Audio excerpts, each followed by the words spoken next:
नहीं भूले, नहीं भूले। लक्ष्य क्या था? राम जी की सेवा करना। और सेवक जब तक स्वामी के साथ न रहेगा तो सेवा कर नहीं पाएगा। इसीलिए शुरू से, प्रारंभ से ही, बाल्यकाल से ही लक्ष्मण जी राम जी के श्री चरणों में ही रहे। उन्होंने माता पिता की कोई परवाह नहीं की, राजधानी की, राज ऐश्वर्य की परवाह नहीं की। राम जी पढ़ने गए, लक्ष्मण जी साथ गए। आपको भी चारों भाई ही गए, इसमें कोई संदेह नहीं है। परंतु जैसे ही विश्वामित्र जी बुलाने आए तो लक्ष्मण जी साथ गए। वनवास होने लगा, लक्ष्मण जी साथ गए। युद्ध हुआ, लक्ष्मण जी साथ रहे।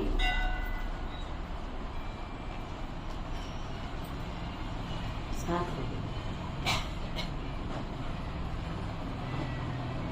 यहाँ तक कि जख्म हो गया मेघनाथ के बाणों से, तो जख्म अभी भरा भी नहीं था पूरा सा, फिर मेघनाथ आ गया युद्ध करने के लिए।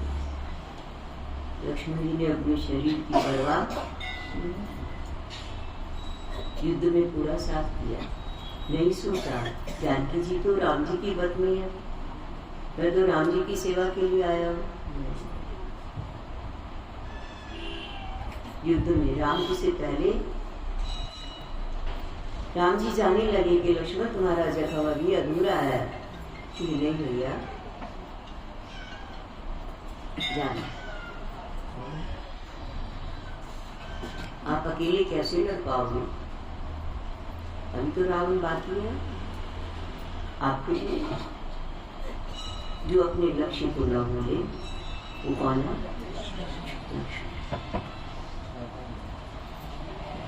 हम अपने लक्ष्य को न भूलें, इसलिए लक्ष्मण जी की भी शक्ति सही, उनकी शिक्षा के अनुसार, उनके स्वभाव के अनुसार वो भी हमारी रक्षा करें।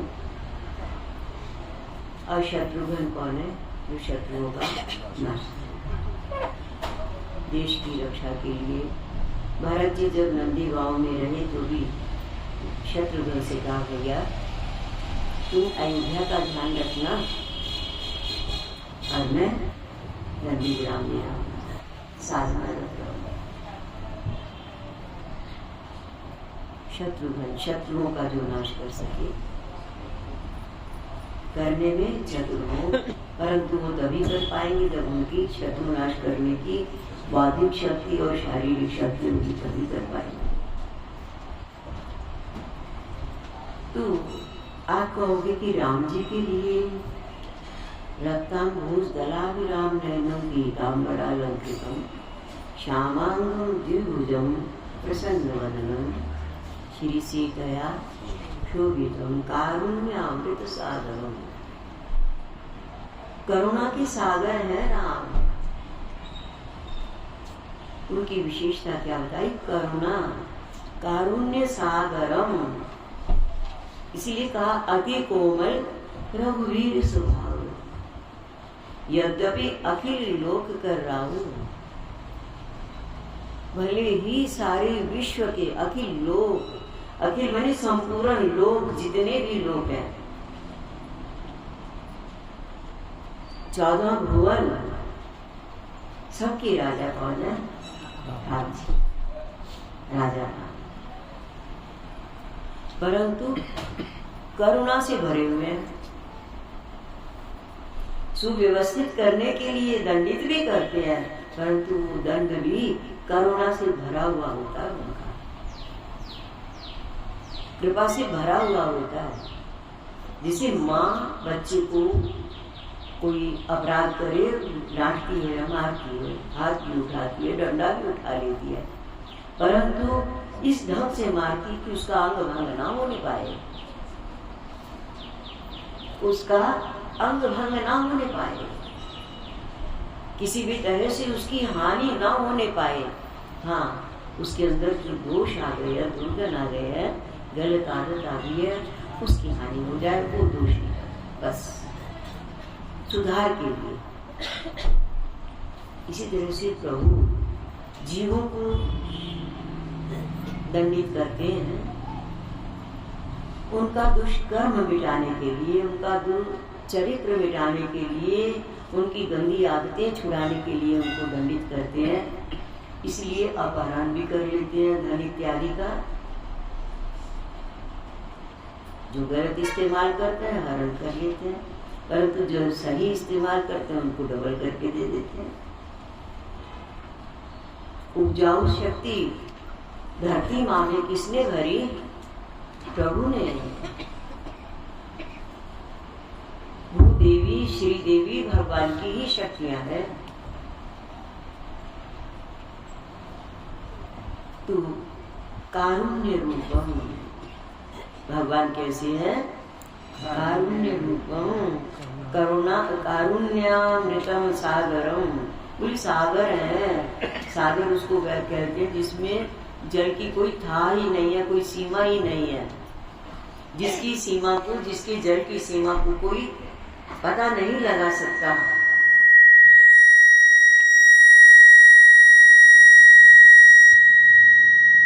इसी तरह से प्रभु की करुणा का कोई सीमा नहीं, कोई सीमा नहीं है, कोई सीमा नहीं है, और सबकी शाश्वत है। सारी सृष्टि में जितनी भी शक्तियां प्रभु ने पैदा की है, जैसे वृक्ष, जितने भी तरह का उसमें विशेषताएं हैं, फल की, फूलों की, डालियों की, कशमों की, रंग की, जितनी भी तरह की विशेषताएं हैं, वो सब किससे आई? बीज से।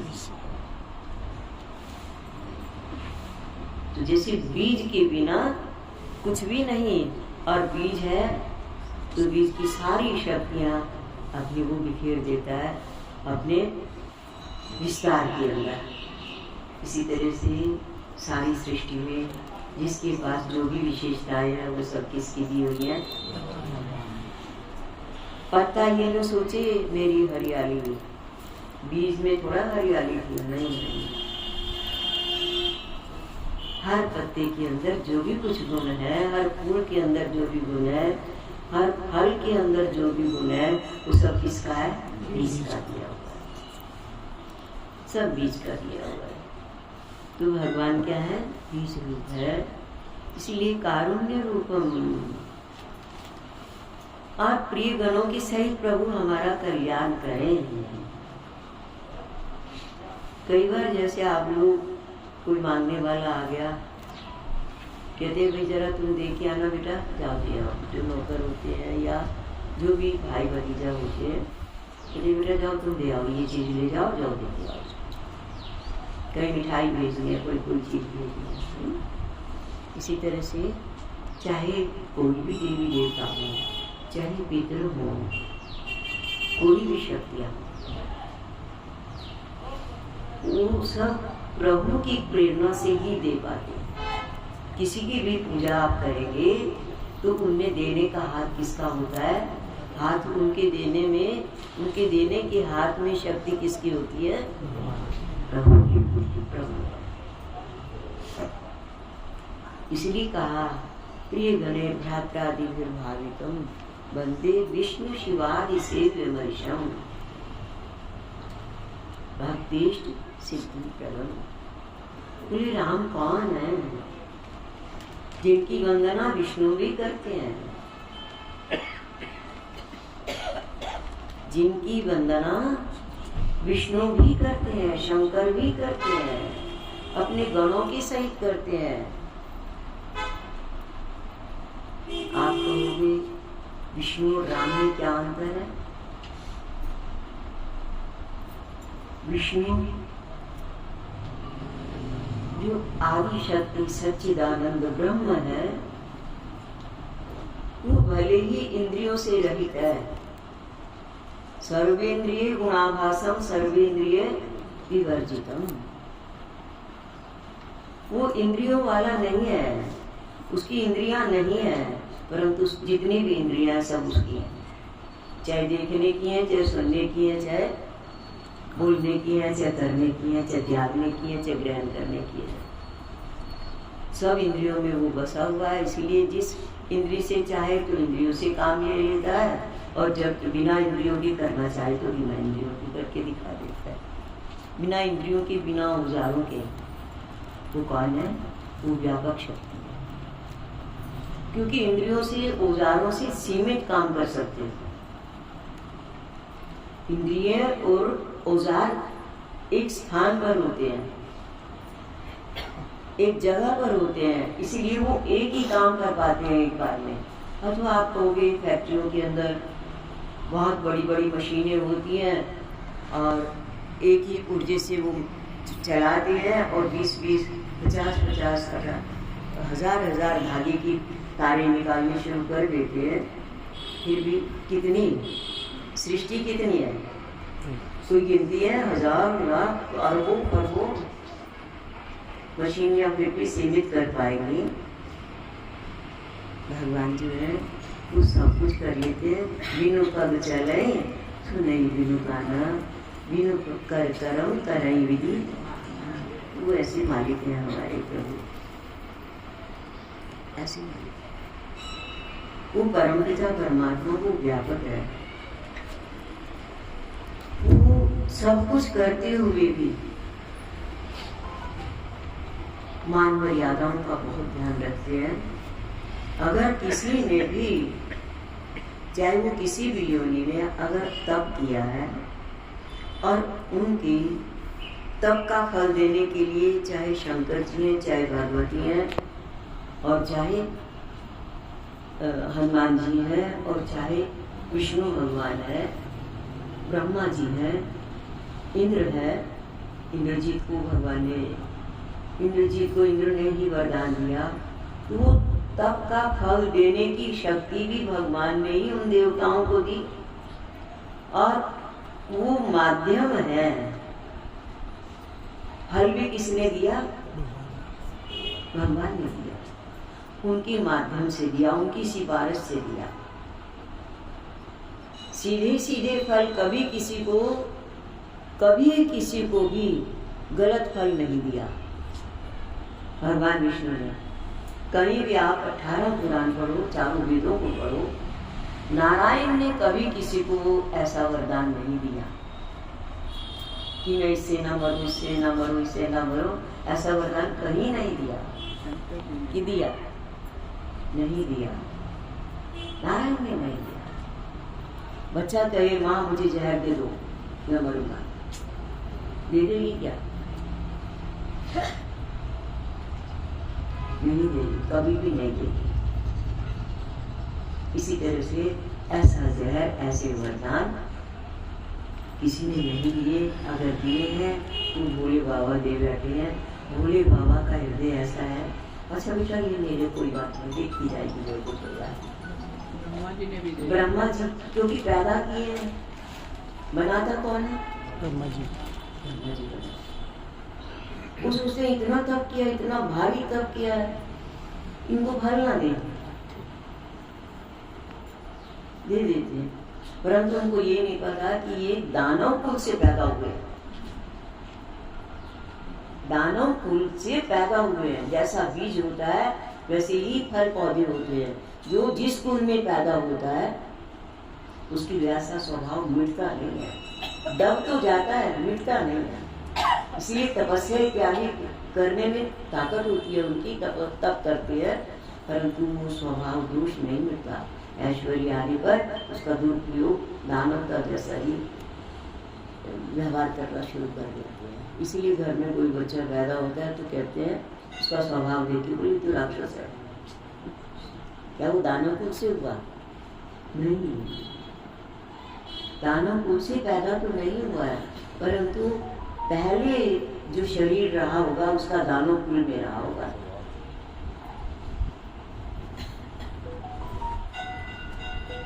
इसलिए नारायण जो है वो कभी भी किसी का ऐसा वरदान नहीं देते। वो व्यापक सृष्टि, वो परमपिता परमात्मा। तो भगवान ने 3 रूप, जब सृष्टि बनाने की प्रभु की इच्छा हुई, कृपा हुई, तो उन्होंने 3 रूप प्रकट किए। विष्णु ने पहले ब्रह्मा जी को प्रकट प्रकट तो वैसे विष्णु रूपी हुए, उन्हें पालन करने में बहुत समय लगेगा। जिसे माँ को पालन करने के लिए पहले भोजन बनाना पड़ेगा, फिर खिलाना पड़ेगा, परंतु माँ पचाती तो नहीं है, और ठाकुर को तो बनाना भी पड़ता है और खिलाना भी पड़ता है और पचाना भी पड़ता है। तो बहुत काम रहा। तो भगवान ने शंकर जी की, ब्रह्मा जी की ड्यूटी लगाई कि भी बनाना था।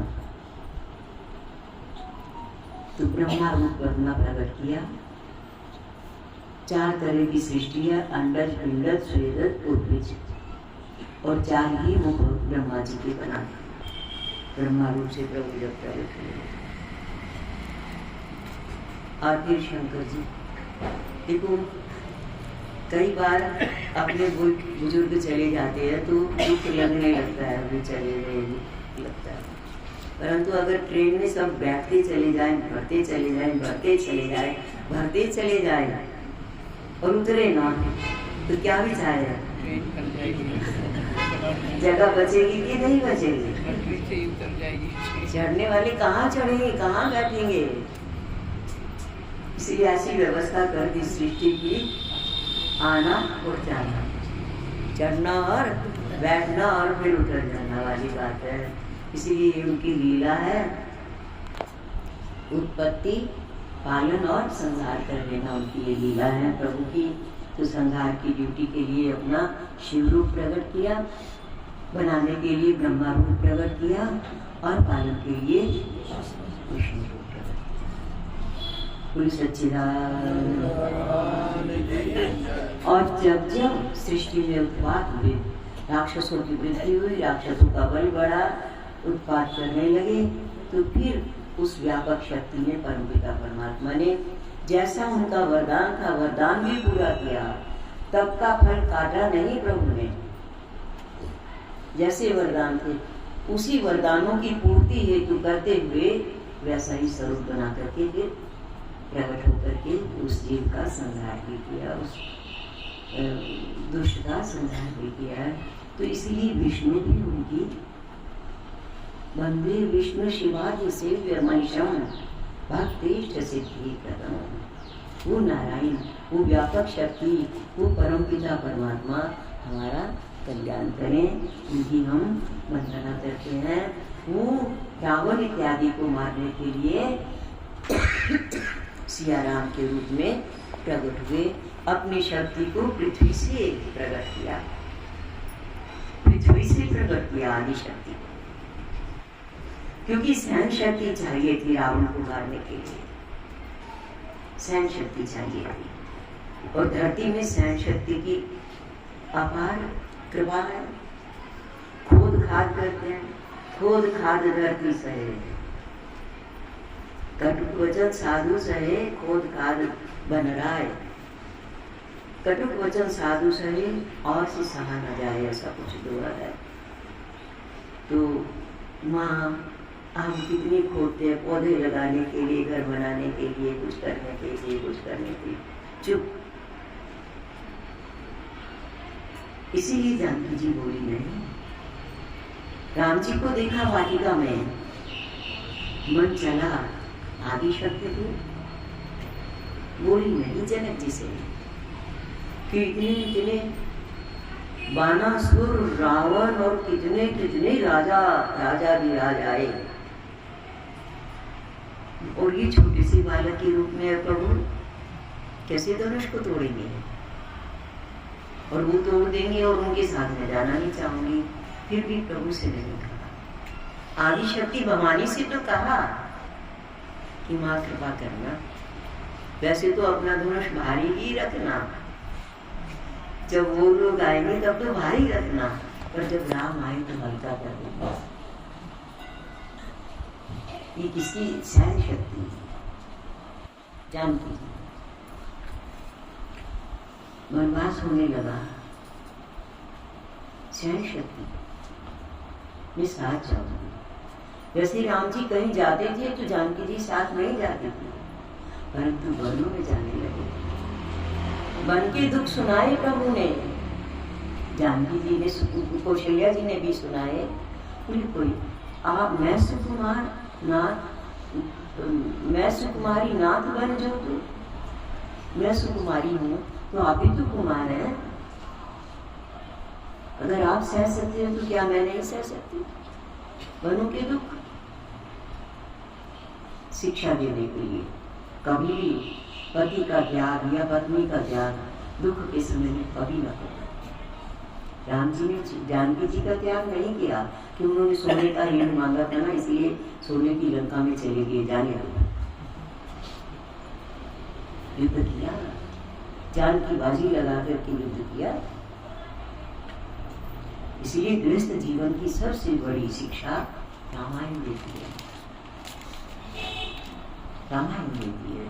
तो इसलिए राम जी की वंदना की, सिया राम जी की वंदना की, और हम भी अपना जीवन ऐसा ही बनाए।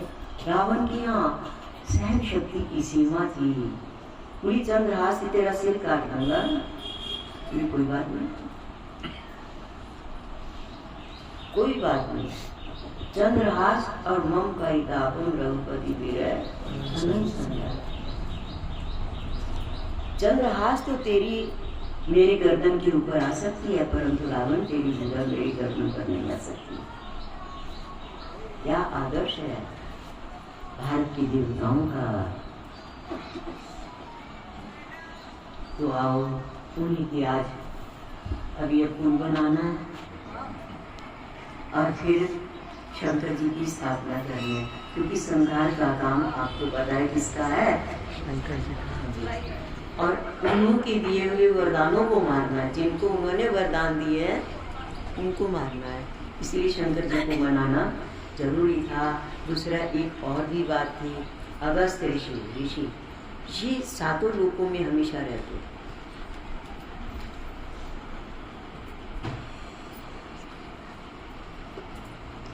पितृलोक और देवलोक में रहे ना रहे, 5 में जरूर रहते। भूमंडल का तीर्थ यात्रा के लिए आते रहते। और भूमंडल है, भूव पितृलोक है, स्व देवलोक है, और उसके बाद कौन है, भूव स्व महाजन तब सप्तलोक। इनमें वो विचरण करते रहते, जाते रहते। अभी आया था ना उसमें कि मैं ब्रह्मा के लोक को जा रहा था। अभी ऋषि का सुतीक्षण का, और उनका सुतीक्षण से पहले किसका आया था, एक ऋषि का आया था, शर्भंग। बोले मैं तो ब्रह्मलोक में जा रहा था, तो मुझे बताया कि राम जी आ रहे हैं, इस रास्ते से चले हुए, वनवास हो चुका है उनका। ऋषि ब्रह्म राम बन के आया हुआ सृष्टि में पृथ्वी पर, तो साकार रूप उसका कैसा होगा। इसलिए मैं ब्रह्मलोक को नहीं गया, मैं रुक गया। रिसर्च जो करे वो ऋषि, किसकी रिसर्च, सृष्टि बनाने वाले की। हमारे वैज्ञानिक सृष्टि में तो रिसर्च करते रहते हैं, परंतु सृष्टि बनाने वाले की रिसर्च के लिए कोई प्रयास प्रयत्न नहीं करते, बहुत कम, कोई नहीं। तो आओ हम लोग उन्हीं राम की से तो लीलाओं का गुणगान करेंगे। आज तीनों को मारेंगे। काम का प्रतीक रावण है, क्रोध का प्रतीक मेघनाथ है, और लोभ का प्रतीक कुंभकर्ण है। तो खाने से मतलब है, खाने से मतलब है कुछ आ जाए, भैंस भैंसा कोई आ जाए, खाने से मतलब खाना। और जो खूब खाता है वो सोता भी खूब है ना। तो इसलिए, और क्रोध का प्रतीक कौन है, मेघनाथ। मेघनाथ एक अग्निव्रतधारी था। उर्मिला से उसका वायदा था कि दूसरी शादी नहीं करनी। उर्मिला ने शादी ही, सुलोचना ने शादी ही इस शर्त पर की थी कि रावण तो इतने विवाहित शादियां भी हैं, मंदोदरी की तो विवाहित हुई थी, मैदानों की पत्नी अपनी बेटी थी, परंतु और हर के भी ले आता था। राजा जो कर लेते हैं इनको छूट होती है, कई कारण होते हैं उनके, हम उस चक्कर में नहीं पड़ेंगे। परंतु वेदनाथ ने कहा था, सुलोचना मेरा जीवन सिर्फ तुम्हारे अर्पित है और किसी के नहीं है, ठीक है। पर क्रोधी बहुत था और पिता का भक्त था। पिता ने कहा दिन है तो दिन है, पिता ने कहा रात है तो रात है। भाई ने कहा, युधिष्ठिर ने कहा भैया ये गलत हो रहा है, दादाजी ने कहला के भेजा है, मुनि पुलिस ने कह के भेजा, दादा लगते थे राम के भी और युधिष्ठिर के भी, कि जानकी दे दो और अपने कुल की रक्षा करो। लात मार दी, ठुकरा दिया, बड़े बुजुर्गों की बात को भी ठुकरा दिया। मेघनाथ ने नहीं कहा, कहीं नहीं आया कि पिताजी जानकी को दे दो। इस पिता का तो भक्त था, पिता ने कि रात है तो रात है, दिन है तो क्रोध का प्रतीक था, क्योंकि रावण उत्पात कर आता था, उल्टे सीधे काम कर आता था, और उसकी वजह से फिर मेघनाथ को आगे देती जा तू युद्ध कर, मार किया उनको जीत के। गुरु सच्चिदानंद तीनों को, हमारे जीवन में भी तीनों हैं, काम भी है, क्रोध भी है और लोभ भी। जो इनको जीत पाएगा ना वो ही आप आत्मस्वरूप में स्थित हो पाएगा। काम क्रोध, कामेश क्रोधेश रजोगुण, ये किससे पैदा होते हैं? रजोगुण से। इसीलिए राजसी जीवन से बचना चाहिए अगर इनको जीतना है। असन वसन वतन राजसी न हो। आओ गुरु सच्चिदानंद